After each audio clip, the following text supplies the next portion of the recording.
L'after avec vous jusqu'à minuit avec Jonathan Macardy, François Manardo, Philippe Auclair et Fred Armel sont là. Tiens, juste une petite info, Maradona préfère Messi mais reconnaît que Ronaldo est incroyable. Voilà la punchline du jour.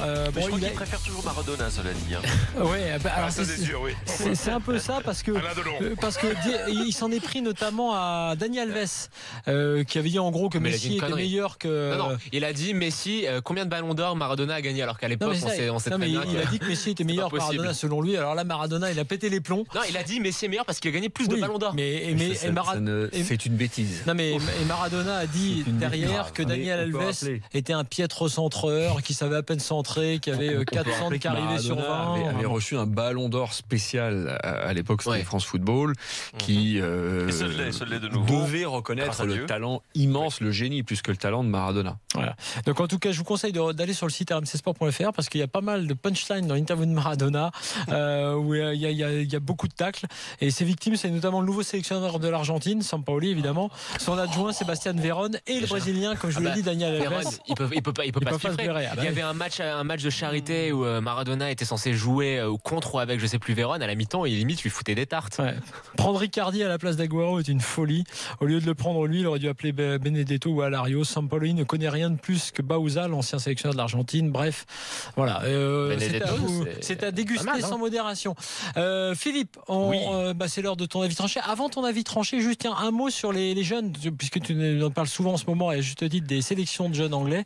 Ouais. Les U21 qui ont joué aujourd'hui, qui ont gagné contre la Slovaquie. Contre la Slovaquie. Donc ils ont un match contre la Pologne en fin de semaine. La Pologne qui a fait match nul 2-2 contre les Suédois, avec une place en demi-finale de l'Euro Espoir en jeu. Donc la bonne série continue. Après c'est bien. La finale de l'Euro 17, après la Coupe du Monde des moins de 20 ans, voilà les juniors, avec des joueurs que vous connaissez d'ailleurs, qu'on voit en jouant en Première Ligue, ou qu'on voyait, je pense à Callum Chambers d'Arsenal et Middlesbrough, Rob Holding d'Arsenal, Alfie Mawson, mon petit préféré de Swansea, le défenseur central, voir Jordan Pickford. Et alors là, je te tiens. Ah bah oui, on va en parler. Voilà, c'était la passe, c'était la transversale. On va lancer le jingle, mais j'aime bien le tweet de Clément sur le hashtag RMC Live qui revient sur Maradona en disant Maradona, il n'est pas le seul à préférer Maradona. Et c'est pas faux. Allez, jingle Philippe Auclair. Attends. La main de Thierry Henry, c'est pas la main du diable également ? Tu veux nous parler de ces transferts qui étaient déjà importants et énormes l'an passé, mais qui deviennent indécents? Oui, là ça devient, c'est de l'indécence, mais c'est surtout de la démesure, et là ça devient même de la démence. Et le problème, le problème que j'ai, c'est que je pense pas que ça soit quelque chose qui soit viable et pour le football anglais et pour le football européen en général. On est déjà maintenant, alors que nous sommes, rappelons-le, le 19 juin, c'est-à-dire que le mercato n'a pas véritablement commencé. On a déjà 217 millions de livres qui ont été payés, c'est à savoir, ça doit faire, même après le Brexit, environ 250 millions d'euros. Avec des sommes hallucinantes dont on parle pour certains transferts. Alors, je vous parlais de Jordan Pickford qui a été vendu par Sunderland, relégué à Everton. Bon, cela dit, c'est un joueur qui promet énormément. Franchement, ça peut être pour moi le numéro 1 de l'Angleterre pour les 10-15 années à venir. Jordan Pickford, mais il a quand même coûté 35 millions d'euros. Ce qui et là, on voit des images de Van Dijk qui est un peu dans ce cas aussi. Van Dijk, quand il va partir, il partira de Southampton. Là, on parle de 70 millions. 70 millions. Ouais, mais c'était le prix de Zidane, c'était 75 millions Zidane. C'est-à-dire qu'aujourd'hui, un Zidane, c'est n'importe quel petit joueur. C'est le prix de Zidane il y a 15 ans. Tu regardes Alexandro, qui pour moi n'est pas nécessairement le meilleur latéral gauche du monde. 68. Allez, Alexandro, on parle de 60 à 65 millions d'euros. Tu regardes Mo Salah qui a laissé un souvenir plus que mitigé en Première Ligue. Bon, c'est vrai qu'il a fait une très très belle saison en Serie A, mais on parle de 40 millions d'euros pour lui, alors qu'il a complètement, mais il avait loupé complètement sa saison. Il s'était pas du tout adapté à la vie en Angleterre. Et là, tout d'un coup, voilà. Et Sandro là de Malaga qui joue avec les espoirs espagnols, là, il doit pas partir à Everton pour une somme folle, lui aussi. Oui, absolument. On a parlé juste également des alentours de 40 millions, quelque chose comme ça. Donc, on est passé. Il y avait déjà une hyperinflation. J'ai un ami qui s'appelle Paul Tompkins, qui est un spécialiste de ce genre de choses, qui calcule l'inflation dans les transferts plutôt que l'inflation au sens économique propre. Et cette inflation footballistique, elle est de 350% entre 2005 et 2017. Comment il fait, Philippe? Ça m'intéresse. Sur quoi, en gros, la méthode? Tu utilises en fait. Alors, il a écrit tout un livre. Tu sais, je voudrais pas ça. Je vous propose une chose. Si vous voulez que Paul nous rejoigne un soir pour expliquer comment il fonctionne, je crois qu'il en serait absolument ravi. Ça s'appelle le Transfer Price Index. Et donc, ça prend en compte la véritable inflation footballistique en retirant l'inflation des devises. Mais le problème, c'est que quand désormais des clubs anglais qui maintenant, depuis la saison passée, ont le bénéfice de ces nouveaux contrats de télévision, ce qui signifie que le dernier du championnat d'Angleterre, 120 millions d'euros de droits de TV. Tu peux faire un parallèle avec l'inflation dont tu parlais, dont parle ton copain, et l'inflation des droits télé. Exactement.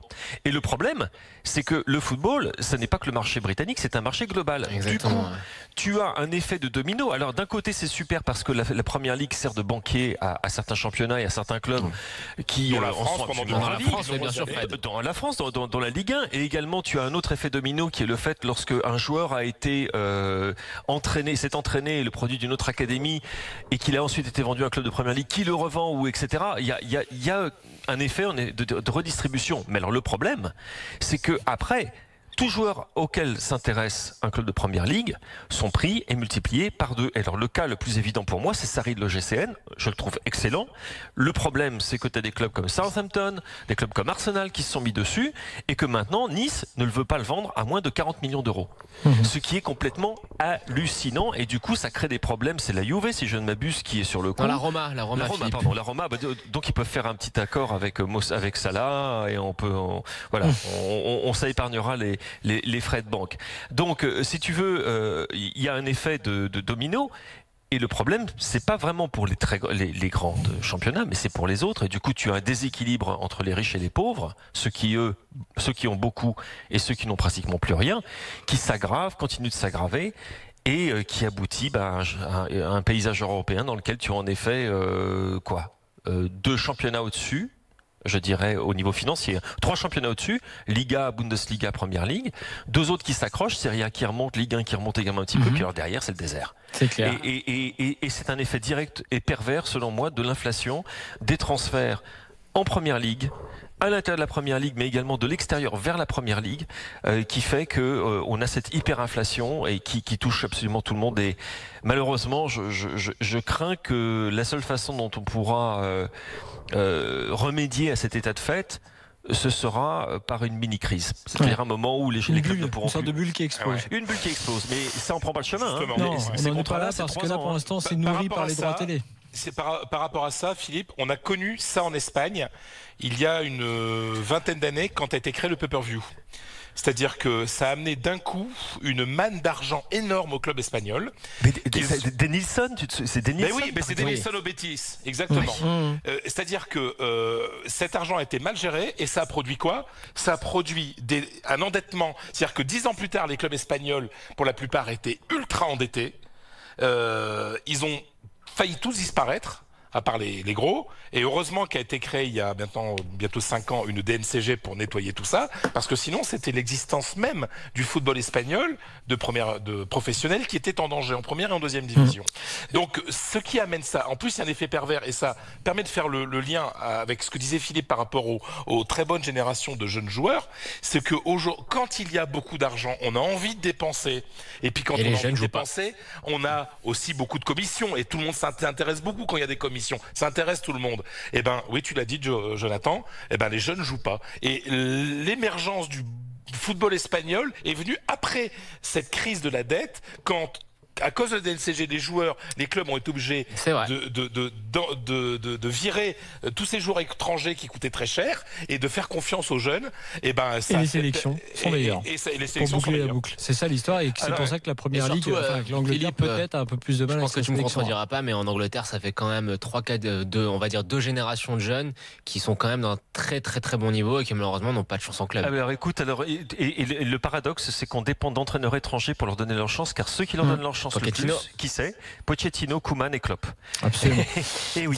Donc on va se reposer sur ce trio. Bon, il y a pire comme trio que celui-là. Mais c'est vrai que là, nous avons en effet des générations, et il y a des générations perdues. Entre la génération dorée des Beckham et compagnie et celle que l'on a maintenant qui excelle dans les tournois internationaux. Elle est pas mal. On en a perdu des joueurs énormément. C'est sûr que la première ligue et sa stratégie marketing ont phagocyté un peu trop les jeunes, mais il y a aussi un trou dans la formation anglaise pendant pas mal de temps. Oui, c'est en train de revenir petit à petit. Mais ça revient, on le voit. Messieurs, on en a terminé. Tiens, juste pour dire rapidement que Oxlade-Chamberlain serait peut-être sur le départ d'Arsenal, Philippe. Moi, je parierais sur Liverpool. Et puis la grosse info de la journée, c'est il semblerait, bon, je te dirais que c'est un petit peu un secret de polichinelle, mais il semblerait que Antonio Conte soit tout près de signer un nouveau contrat avec Chelsea, qui le verrait gagner, accrochez-vous, 11,5 millions d'euros par an. Ce n'est pas mal, plus les primes. En cas de victoire en Europe, puisque Abramovich, avec l'Europe qui l'intéresse. Les comptes sont bien. Oui, mais le compte est bon, donc le compte est bon. On est d'accord. Une petite info vite fait. Très vite. Oui. Déclaration de Florentino Pérez, la suite de son interview. Cela n'aurait aucun sens que le Real Madrid paye l'amende que pourrait avoir Cristiano Ronaldo, l'amende du fisc. Et d'ailleurs, je ne crois pas que Cristiano nous le demande. Je crois qu'on commence à cerner un petit peu le problème. Ouais, c'est ça. Combien ça fait par semaine pour compter? Parce que c'est en semaine. En anglais, ça fait 211 000 euros par semaine. C'est pas mal. Merci Philippe, merci Fred. Merci les gars. Merci Jonathan, merci François. Ciao. Merci à vous tous de nous avoir suivis dans cet after ce soir. L'after qui revient bien sûr demain sur RMC. Bonne nuit à tous.